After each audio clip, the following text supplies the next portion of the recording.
Hi, David here.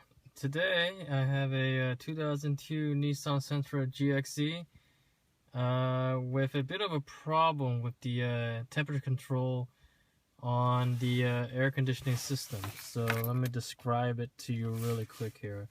Um, do you see how there's very little resistance when I turn the knob versus this one? It should be notchy like this, you know?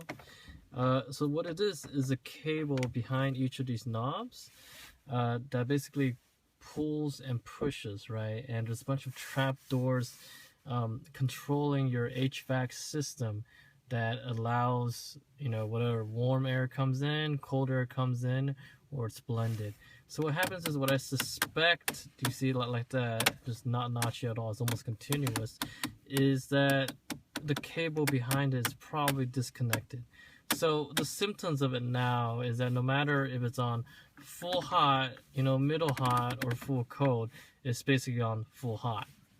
So what I'm going to do is I'm going to go ahead and start dismantling the centerpiece here, the dash, not the dash, but the centerpiece here, and see if we can find out we can reconnect the cable. So this little fix is good for, I think, 01 to 06 Nissan Sentras, all models from XE all the way up to the V specs. All right. So to start off, let's take out the top part. Excuse my receipts. So I already unhinged, not bolt, but then you just gotta put your finger here and then pull. So mine comes out relatively easily because it's already disattached, but don't worry about it. Don't worry about snapping anything. You just pull hard and pull towards you. The thing will eventually come out. So see, it's really not bolted in, but like notched in using these plastic tabs here. So just go ahead and pull out. All right. So the next step, let's just put that aside. So the next step is we have these two Phillips head screws here. Let's go ahead and get those now. Okay, bear with me here. I'm trying to figure it out as I go along. So I went ahead and unscrewed these two screws here, start pulling it out, and I noticed that the bottom part is pretty tight. So that must mean it must be clipped in, or must be more screws there. So I just went ahead and kind of pried this bottom part, and lo and behold, the bottom part came out. So now we have the bottom part out. Put that aside. So let's take a look now. So now we've exposed two additional Phillips head screws. I'm willing to bet that as soon as I get those out, or maybe not, maybe I can get lucky here.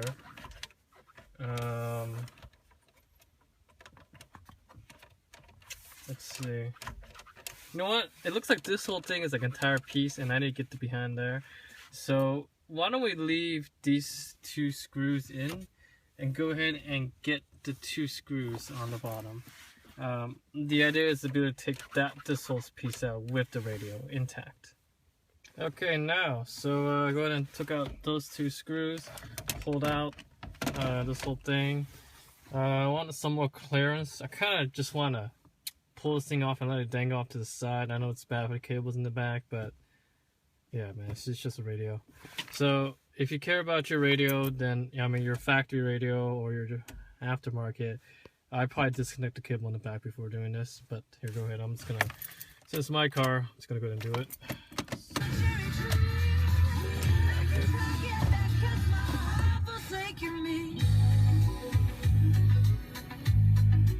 All right. Yeah, make sure your parking brake is on, or else your car's gonna roll off on one. My parking brake is on. So, okay, good. We're gonna move this off to the side like this. All right, let's see. So this is what I'm talking about, you guys. Right here. These cables in the back. That's what's controlling everything here. So, well, guess what? Do you guys... actually, no, it is still connected. Okay, you guys, I figured it out. So the cable is connected. As you can see, it didn't snap as I thought before, which is good. If it snapped, oh, that'd be really bad. So, looks like the only thing that actually broke is this retainer bracket here. Do you see the plastic bits that kind of sheared off? It used to be right here, all around the edge.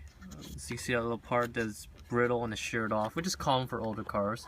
So what happens is that the retaining bracket has to be there with another metal clip around here, and basically it secures this fatter piece of cable in place, while as you turn the knob for the temperature,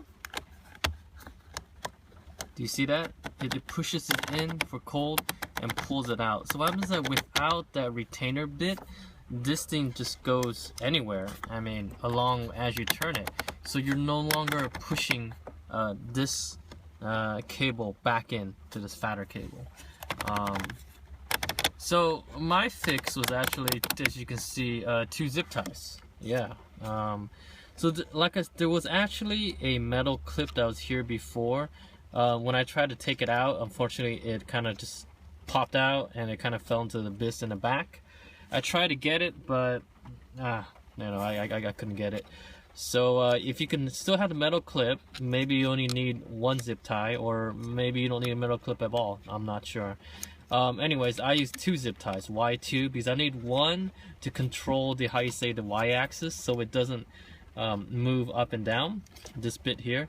And I need another 1 to secure the x-axis, so it doesn't move left or right. So both are absolutely needed for this to work. So yeah, you guys, good luck. That's the fix that I found. It only cost me maybe less than 10 cents, I'm not even sure. Add some zip ties lying about. So after you got that, just go ahead and reassemble everything, make sure everything's in place. And yeah, alright, see you guys next time.